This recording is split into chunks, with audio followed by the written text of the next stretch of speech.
Speaking of United Center, it'll also play host to a pair of WNBA games for the first time this season. The Sky announcing their matchups, hosting the Indiana Fever. Will be moved from Wintrust to the UC, has about double the capacity, so more tickets available to watch Caitlin Clark. Angel Reese recently spoke out to reporters, expressing confusion about why the Sky decided to move games to the United Center only when the Indiana Fever are in town.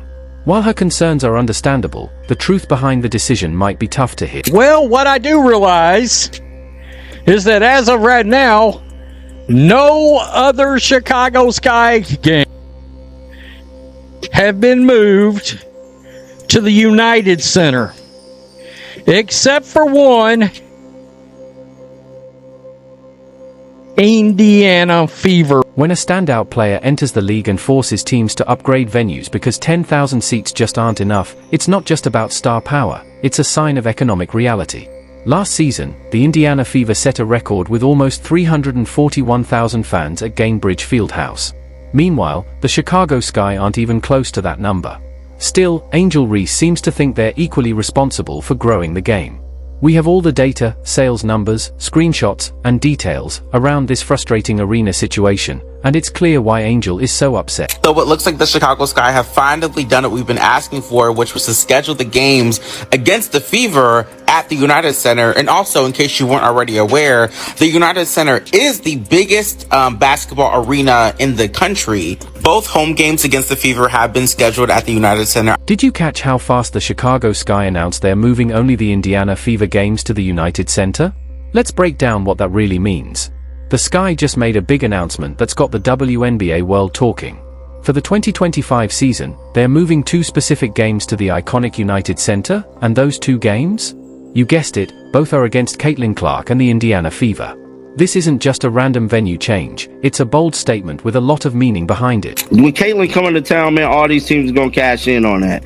It's just the nature of the business at this point. One fan saying, let's go Fever, taking over the United Center. I can't wait. The Angel Reese effect? No.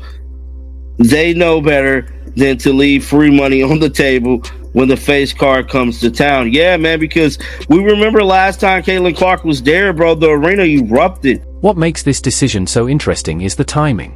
The Sky played their entire 2024 season at the 10,000-seat Wintrust Arena, including every game with their rookie, Angel Reese. Despite all the attention around her rookie season, the organization never felt the need to move to a bigger venue, not even when Angel was reportedly drawing huge crowds. It seems the Chicago Sky have had to move 2 of their home games to a larger facility, a larger basketball facility. I'm sure, no doubt, this is the Angel Reese effect. I've got no doubts, no qualms.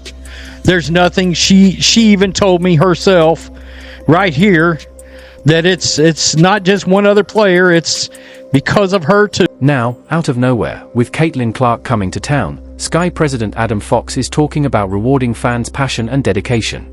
He said that Chicago Sky fans have always shown up for the team, and they want to reward that by bringing the excitement to a bigger venue. But here's the question, if it's really about rewarding loyal Sky fans, why just these 2 specific games? What makes these matchups so special compared to all the others? One of the hottest tickets in the WNBA, Caitlin Clark coming back to the city that she owns, coming back to Chicago after Chicago gave her such a warm welcome last year. They threw Barbie night for Caitlin Clark's arrival. They gave her pink towels. The fans were lined up on the side. She was signing autographs. How is Chicago going to welcome Caitlin Clark this next year around? How are they going to top Barbie night in a 9,000 seat arena? Well, easy. We move Barbie night to a 21,000 seat arena. The numbers tell the real story that no one wants to say out loud. The United Center holds nearly 21,000 basketball fans, more than double the capacity of Wintrust Arena. This isn't just a simple venue change, it's a business move that highlights an uncomfortable truth about star power in the WNBA. Caitlin Clark and Fever games getting moved to bigger venues on the road is normal at this point in time. We see it happen quite often whenever that Fever show comes to town. But in this case, it is interesting considering the opponent and considering the venue. Chicago isn't the only team thinking this way. Look around the league, teams like the Washington Mystics, Las Vegas Aces, Atlanta Dream, and Connecticut Sun have all moved their games against the Fever to larger venues. Notice a pattern? These teams aren't just picking games at random to upgrade, they're specifically targeting matchups with Caitlin Clark. My goodness. America's team versus a team who has the person who is the scourge of society. Oh, God. Oh, man. Quote, they watch for me, too. Barbie night? Which one is Barbie night? You got to think one of the two is going to be Barbie night, right? Look at this. Laughing my ass off. Caitlin is really giving every single team a fundraising game. I am weak. My GOAT is simply different. The social media reaction from fans says it all. Many are frustrated that only the games featuring Caitlin Clark are getting the upgrade to bigger venues. Some are suggesting that Angel Reese's drawing power isn't seen as strong enough to deserve the same treatment. Fans have been vocal about the obvious disparity in star power, arguing that if Angel Reese were truly as popular as Caitlin Clark, more of her games would be moved to larger venues too. Will be moving to the United Center. So that's significant in the sense of it will be the first games ever played by WNBA teams in the United Center. The game's on Saturday, June 7th and Sunday, July 27th. One had a date change, but they will be moving to the largest capacity arena in the NBA. You know, more than double, I believe, what the Sky's typical home arena is able to hold. And of course, I mean, this is a duh for so many reasons. What makes this situation especially awkward is how it directly contradicts the narrative Angel Reese pushed throughout last season. She often positioned herself as a major draw, claiming that people were tuning into women's basketball because of her as well. But actions speak louder than words, and the Sky's decision to move only the games featuring Clark to the United Center sends a clear message about who's really bringing in the crowds. Yeah, the reason why we watching women's basketball is not just because of one person, it's because of me too, and I want y'all to realize that. The question everyone's asking isn't just why these games are being moved, but why it's only these games. If Angel Reese really draws such a massive audience, wouldn't every Sky home game deserve the United Center treatment? They will say this is because of Angel Reese. They can't say this because of Angel Reese, because for the simple fact, a lot of their games would have moved to bigger arenas if that was the case. They can't not say this. I know people want it, and I know people be mad about this, bro. Y'all shouldn't be mad about this, bro. This is just the reality of the situation. You're not a hater. You're not none of that if you say Angel's not as big as Caitlin, because she's not, guys. That's the reality of it all, bro. While Angel Reese has been telling everyone she's just as responsible for the WNBA's growth, the turnstiles have been quietly keeping track.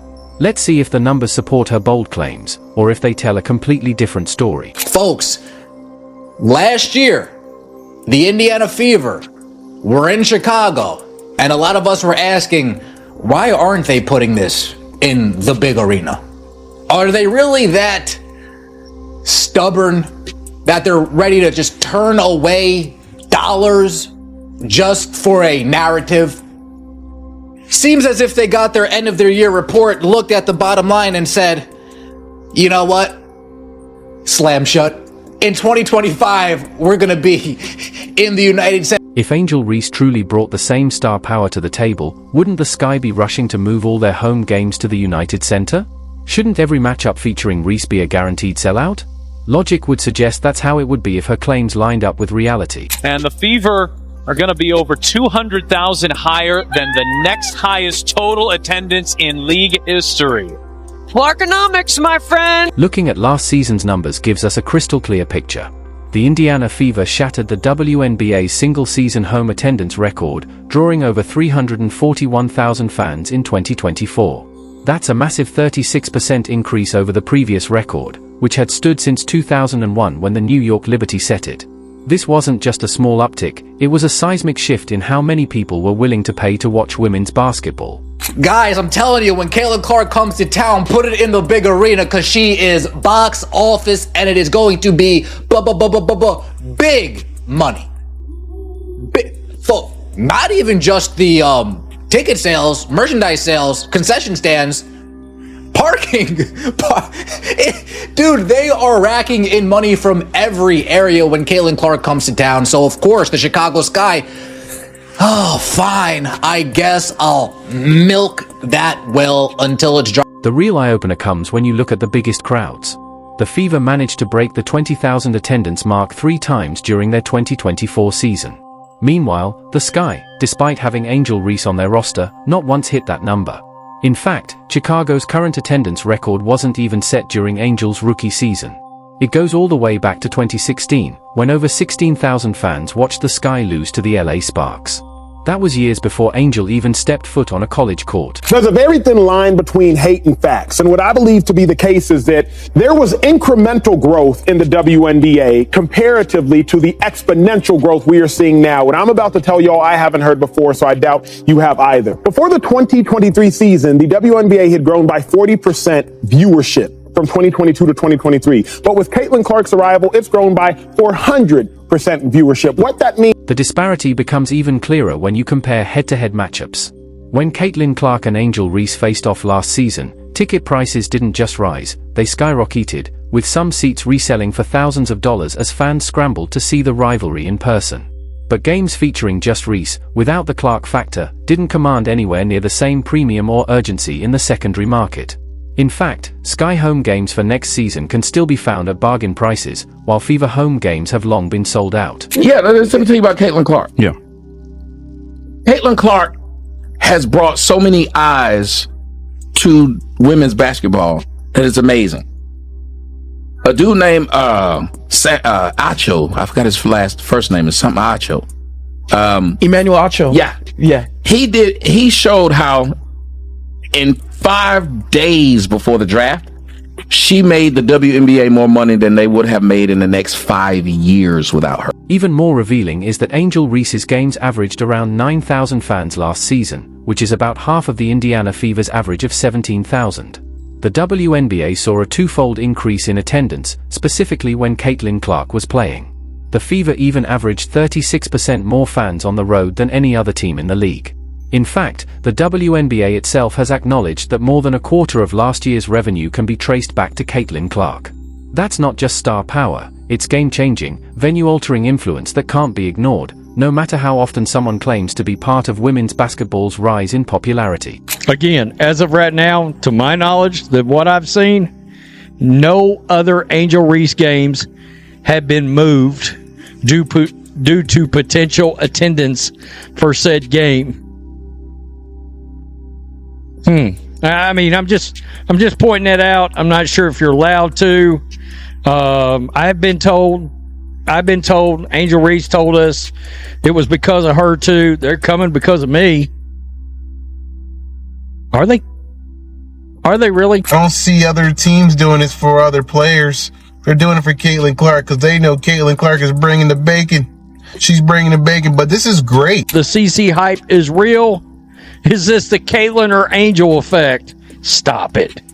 Caitlin Clark effect. Go. Let's go see what the Fever fans got to say. I mean, seriously, the Angel Reese effect. Sarcasm.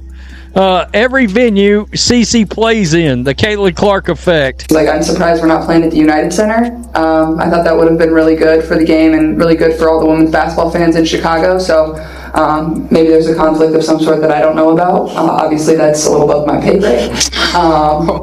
But we're excited. You know, Remember, the Washington Mystics also moved 2 of their games yesterday, too. I wonder if those were Angel Reese games. Oh, they weren't. They weren't Angel Reese games. They were Indiana Fever games. I mean, I don't know what to tell you. I didn't do it.